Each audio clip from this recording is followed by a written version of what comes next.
Con un sito un pitch e con un o te spicc. Ah, beh, certo, l'esperienza ce lo insegna. Quando uno acconsente troppe volte alle richieste altrui, va a finire che si trova impicciato, si trova in mezzo a mille problemi, incastrato in mille lacciuoli. Insomma, non bisogna sempre dire sì. Oggi parliamo di due parole meravigliose che è mbiccia e spiccia, che nella lingua napoletana hanno un significato estensivo molto più ampio rispetto all'italiano.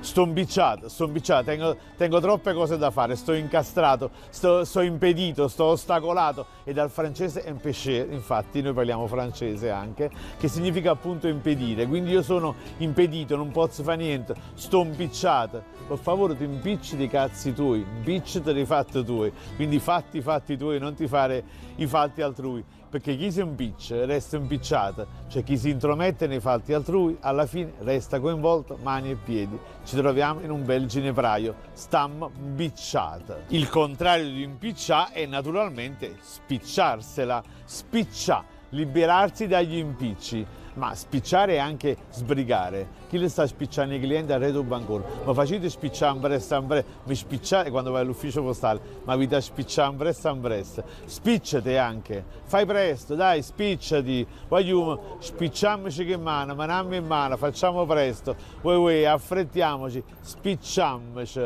E poi in napoletano c'è anche lo spicciafacenne, anche, o lo strascino facenne, che lo spicciafacenne è il faccendiere, quello che riesce sempre, che sta sempre con da fa, ma molto spesso è un millantatore, è un spicciafacenne. Iam, spicciamoci, facciamo ambress. Sì, ci avete mai fatto caso? Noi in lingua napoletana, pur essendo un popolo di persone eccessive, se noi teniamo fame, stiamo morendo fame, se teniamo sete, stiamo morendo su, noi morimmo sempre per qualcosa. Tuttavia, pur essendo eccessivi, non teniamo il superlativo assoluto, per cui per ottenere nella forma di issimo, per ottenere il superlativo assoluto che facciamo? Raddoppiamo l'attributo, l'avverbio, il sostantivo, facciamo ambress, va guoncio, chi è lungo, e sic, e chiatta, è brutto.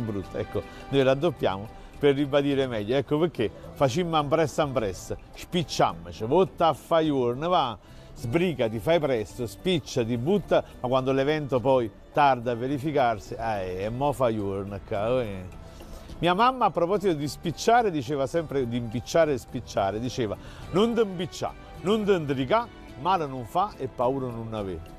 Uno dei sinonimi di impicciarsi è anche intricarsi, termine meraviglioso. Intricare significa intromettersi, imbrogliare, brigare, ecco, mettisi nei fatti, intrigati te, fatti tu, intricate per il corno vostro, come diceva Raffaele Viviano in una sua commedia. Chi si intriga troppo in lato va a fornire cornuto e mazziate, quindi non vi intricate troppo, non vi occupate troppo dei fatti altrui. Chi le non trichisse, in napoletano il sostantivo, è un pettegolo, uno è un impiccione, uno che si fa sempre i fatti tutto quanto, uno che votrasi sempre in da scazzetta lo prevede. E per me questa è un'espressione meravigliosa. La scazzetta, sapete, è quel copricapo semicircolare che avevano gli ecclesiastici, perché dovevano coprire la tonsura, la rasatura che avevano della nuca, che in napoletano è la chieraca. Ecco, la scazzetta copriva la chieraca, ma aderiva perfettamente la scazzetta, quindi entrare nella scazzetta voleva dire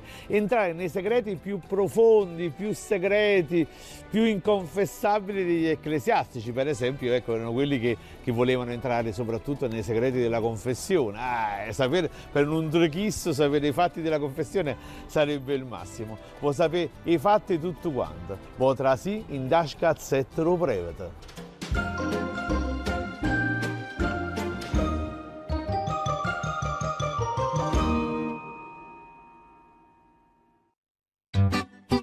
A Napoli ogni giorno c'è sta cosa fa, e allora ho pensato di fare un libro, Napoli 365, che ogni mattina ti suggerisce dove andare, cosa celebrare e che cosa fare.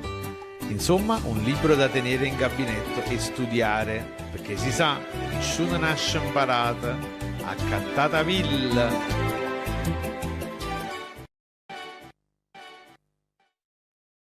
E nel salutarvi vi ricordo che dopo il videogiornale andrà in onda il film Assunta